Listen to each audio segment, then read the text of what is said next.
Greetings and welcome back to Room 303 in our Talks with Walt. That's what we're calling our readings through the deathbed edition of Walt Whitman's Leaves of Grass. We are now in Song of the Answer, passage number 2. The singer versus the poet or the answerer. That is to say, we're going to get certain kinds of declensions of great writers. Now, I'm going to make the argument at the end of this conversation that I think T.S. Eliot was very influenced by a whole lot that happens, especially in this second part. Because here you will have a writer evaluating writing. And that is always fun. You'll remember that as we're playing those games with T.S. Eliot, he's always playing that game as well. That was a way of putting it, not very satisfactory, a paraphrastic study in worn out poetical fashion, leaving one still with the intolerable wrestle with words and meaning. The poetry does not matter. And I think this distinction between singer and true poet is going to be in the back of T.S. Eliot's mind as he's playing this game. Now, our assumptions are that you've been following our stuff at learnstrong.net. Down the left-hand side, Talks with Walt is our playlist. And I hope that you've got your own copy and you're just annotating it like crazy as you are working through all of the texts, beginning with inscriptions. We've already given an intro set of comments to the answer as well as passage number 1. And now we're ready to begin with the second. Now, because of the length of this passage, I'm not going to read it in advance like I normally am wont to do, but let's go right to it. The indications and tally of time. Now, there's always been a debate about why it is that Whitman loves to break his poems up with these numbered sections. We had this conversation in Song of the Open Road. But we know, as we commented on in our introductory set of comments, that actually this is not one poem, but rather 2 poems that was put together. And so it will make sense that now we have a second group of lines that begins with the word indications. Only other time used in Leaves of Grass is Song of the Redwood Tree in passage number 1. The indications and tally of time. This Song of Myself, passage 25, keeping, tallying with meaning of all things. This idea of tallying, now the great evaluator of Whitman, Harold Bloom, has commented on the use of this word tally, and I'll let you run that to ground. It's a fascinating study, as pretty much everything Bloom had to say about Whitman is. Here, notice, we're going to begin to talk about it is the tally of time. And we're going to come to it 2 lines later with time. And this makes us already begin to think about T.S. Eliot's opening lines, right, of Burnt Norton. Time present and time past are both perhaps present and time future, and time future contained in time past. And the way in which time is central to our reading of 4 quartets in its totality. We've given full lectures on every word of T.S. Eliot's 4 quartets online at learnstrong.net. We'll have more to say about T.S. Eliot here in a bit. The indications and tally of time, perfect, back to that word perfect from passage number 1, right? Perfect sanity shows the master among philosophers. Starting from Pomenac, passage 5, use this word philosophers. Time, always without break. We're going to the idea of the cyclical nature. I think there's a lot of Emerson's Circles essay, which we've given a full lecture on as well at Learnstrong. I think a lot of Emerson is embedded in what is about to be said here. Time, always without break, indicates itself in parts. What always indicates the poet is the crowd of the pleasant company of singers and their words. Now you'll remember this word crowd from Crossing Brooklyn Ferry right at the beginning. The word pleasant, we're going to see in Passage to India, passage number 8, pleasant exploration. You'll see it when we get there. Company of singers, poets to come, of course, is one of the early uses of that word singers, and their words. This idea of time is going to come back for our study of to think of time. But now let's get into this discussion of singers versus the answer, that is to say, the greatest poets. And I think there is this idea for Whitman that there is a, can we say canon? There is a collection, there is a, that ancient notion of canon read, that idea, which is of course a hugely debated topic in the late 20th century, early 21st century. But I think here Whitman's going to be playing around with, there are greater writers than other writers, and obviously Whitman wants to include himself, much like Dante. Remember we said this about Dante. When he shows up there, one of them will ask, hey, is that great poet Dante that's showing up in Limbo? Yeah, bingo, here we go. Notice he'll say it. The words of singers are the hours or minutes of the light or dark, but the words of the maker of poems. Now we're going to get this maker of poems 5 times, and this is the only time it gets used in all Leaves of Grass, so we kind of sit up as writers and we pay attention to this. But the words of the maker of poems are the general light and dark. The true poet, the true artist is universalist as opposed to being specific. The maker of poems settles justice, reality, immortality. By the way, the word justice is rarely used in Leaves of Grass, which is kind of shocking, right? There is a poem called To You, None Has Done Justice, but very rarely. Of course, this word makes us immediately think of our Plato's Republic, what is justice, and of course the fact that today this is such a precious word for us, justice.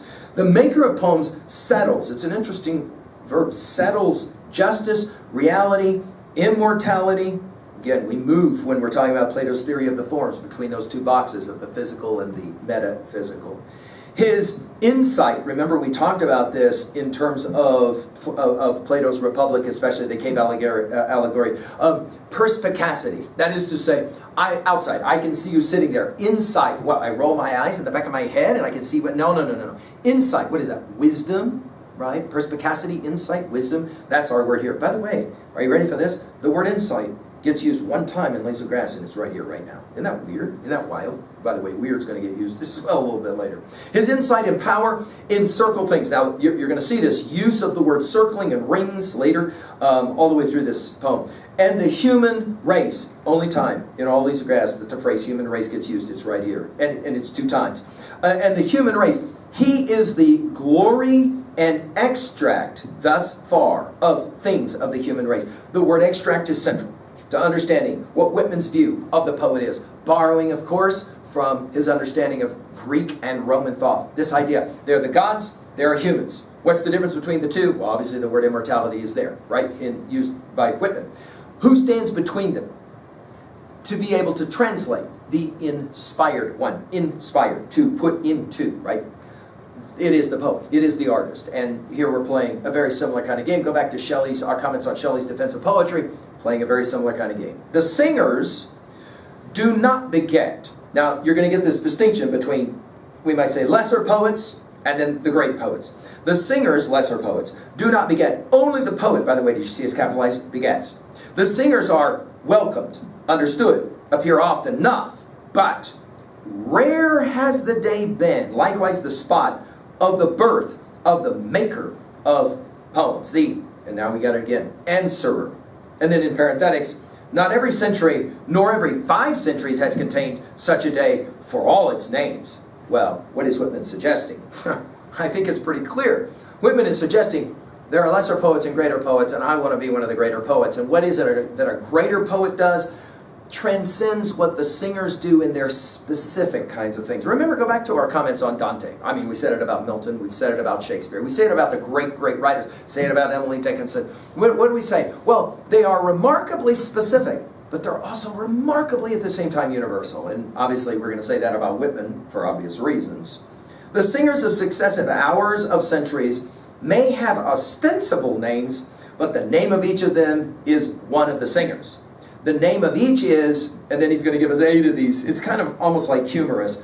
Eye singer, ear singer, head singer, sweet singer, night singer, parlor singer, love singer, and then, strangely, weird singer. By the way, only one other time does the word weird get used in Leaves of Grass with patrolling Barnett. Weird singer or something else. It's a strange use of this something else. We're going to come to it, by the way, at the end of these set of lines. It's like, let me give you a list of these kinds of frivolous types of texts and poems. All this time, and at all times, notice we're back to the idea of time again. Think about our comments on Bert Norton when, wait the words of true poems. Now this idea of waiting, we said already, it's central. At the conclusion of Song of Myself, passage 52, I wait for you, you'll remember it, right? Wait for the words of true poems. Go back to Eidolons, that's the first time in this collection of poems that in Eidolons the word true gets used in this way, and we'll hear it again and again, and we're going to hear it a number of times even here now. The words of true poems do not merely please. So the true poets are not followers of beauty, but the august masters of beauty. Think about what he is saying. Great poetry doesn't just entertain. Great poetry informs. Great poetry, I hope this is true of your study of Leaves of Grass, it challenges us to live, what, more or elevated life, we might say. Now, obviously one of the questions, and several of you have asked this in our study of this before, so who is he referencing probably as a singer versus a great poet, an answer, maybe himself? Well, I'll go back to our very beginning comments. You'll remember we studied Longfellow's Psalm of Life. Tell me not in mournful numbers. Life is but an empty dream, for the soul is dead that slumbers, and things are not what they seem. Life is real, life is earnest, and the grave is not its goal. Dust thou art, to dust returnest, was not spoken to the soul. Whitman didn't have any problem with this sentiment. What he had problems with was the sing-songy, tell me not in mournful numbers, life is but an empty dream. Whitman said, I'm not going to write poem like that. I'm not going to do it. I'm not going to do it. My poetry is going to be more natural, and therefore it's going to be somehow superior. It is possible that he's thinking about some of his own contemporaries as he starts to speak about this singer versus the answer, right? The name of the words of true poems do not merely please. The true poets are not followers. This is a central idea, that the greatest poets, they don't follow. They synthesize everything that came before, and that they are somehow new. Notice how he says it. They don't follow. He says, they are not followers of beauty, but the august masters of beauty, the creators of beauty. We obviously think of the greatest, right? We think of Aristotle, thinking about his poetics as it relates to this idea. He says, the greatness of sons, what an interesting idea. Given what he said about his own parents, you'll remember at the very beginning of Song of Myself, passage 1, the greatness of sons is the exuding of the greatness of mothers and fathers. Think about legacy, think about how you live through your parents. The words of true poems are the tuft and final applause of science. Now, it's interesting, this word tufts, and Norton's will point this out. It is a collection or a bunch of grass. It can also be like the plume of a bird. What is he trying to signify here? Celebration of a certain kind of a collection that's going to be central. By the way, this set of lines has some resonances with the very original preface, the 1855 preface.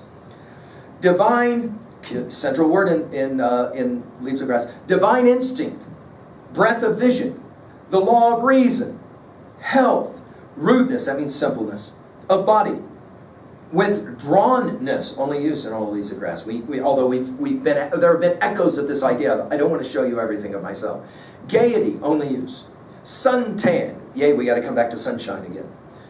Air sweetness, such are some of the words of poems. He doesn't say true poems, but that's what he means. In other words, what is it that true poetry does? Breath of vision, there it is, right? In other words, it gives us some kind of insight. I mean, think about all the great writers that you love to read, that we love to read. The writers that we will say, now, they're on to something. Certainly, they give us this breath of vision, this idea. I've never seen it quite like that before, and it's kind of compelling. The sailor and traveler underlie the maker of poems, the answer. The builder, geometer, chemist, we're back to science, his use of the word earlier, atomist, phrenologist, this new kind of science that will later kind of give rise to psychology, artist, all these underlie the maker of poems, the answer. In other words, like I said, he subsumes everything. His argument is that the greatest artists and poets subsume everything in their work. The words of the true poems give you more than poems. This idea of giving you more, obviously we've seen it in Leaves of Grass already. They give you to form for yourself. We have to think about Plato's theory of the forms when we hear this word form. To form for yourself poems. In other words, if you want to be a great poet, great writer, you got to read a lot, as we've said many times. They give you to form for yourself poems, religions, politics, war, peace, behavior, histories, essays, daily life, and everything else. This everything else takes us back to that something else of earlier. Those 9 things listed, by the way. He says, you got to create all of that yourself, taking us back to passage 46 of Song of Myself. They balance. That's the key word. Ranks, colors, races, creeds in schools in abeyance, you'll remember from passage 1 of Song of Myself, and the sexes. In other words, everything is leveled democratically. And yet, at the same time, there is superiority. Notice the ambiguity of this poem, right? There is the answer, the true poet, sophisticated, maybe a little bit elevated above everybody else, and yet somehow subsumed by everybody else. They, that is to say, the greatest poems and the greatest poets, they prepare for death, yet they are not the finish. That word forever comes to mind. Forever touching them or close upon them. So notice, they do not seek beauty, they are sought, he says. Forever touching them or close upon them follows beauty, longing. Think about Song of the Open Road, passage 8 with longing. Fame, love sick, only use in all Leaves of Grass. They prepare for death. Now, we're going to think immediately of passage 6, the Song of Myself. They prepare for death, yet are they not the finish, but rather the onset. This idea of the onset, the notion of what it is, that the end and the beginning. Think about T.S. Eliot's Little Gidding, passage 5. What we call the beginning is often the end, and to make an end is to make a beginning. The end is where we start from. I think T.S. Eliot was very influenced by a whole lot of this. They bring none to his or her terminus. Only other time this word gets used in all these grasses, the centenarian story. Or to be content and full. Whom they take into space to behold the birth of stars. It's a beautiful line. To learn one of the meanings. This idea of learning is central, obviously. Passage 46, the Song of Myself. To launch off with absolute faith, to sweep through the ceaseless rings and never be quiet again. You'll remember this word launch from Song of Myself, passage 44. I launch all men and women forward with me into the unknown. Well, this is a compelling idea, to launch off with absolute faith. You'll remember in Song of the Open Road, passage 5, my own master, total and absolute. In other words, the poet is all-consuming. The true poet is all-consuming. Well, how are we going to finish a poem like this at 2a? Well, the true poet transcends time and place. I think that's why I've made the argument that T.S. Eliot's so influential in our thinking of time and place, but I think he got a whole lot of it from his study of Whitman. At 2b, all of the echoes that are here, T.S. Eliot's, Bert Norton, my words echo thus in your mind, these echoes are compelling. And since at 3a, since we've been talking about four quartets, I mean, just, think about what's going on, right? When, for example, he plays that, I played that one out, lines we love to recite when we're talking about writing in 303 from East Coker. That was a way of putting it, not very satisfactory. A paraphastic study in a worn-out poetical fashion, leaving one still with the intolerable wrestle with words and meanings. The poetry does not matter. I think Eliot himself was struggling with the same idea that Whitman is struggling with. Why is it that there's some poems and some poets that just blow us away, and kind of move us? And finally, at 3b, I mean, how are you going to own a poem like Song of the Answer? Well, two parts. What and who, for you, is your answer? Who is it that you return to again and again and again? And are you ever an answer, possibly, or aspire to be the true poet, the true maker of poems? And I'm hoping, of course, in our study, that Whitman is becoming that for you. Thank you.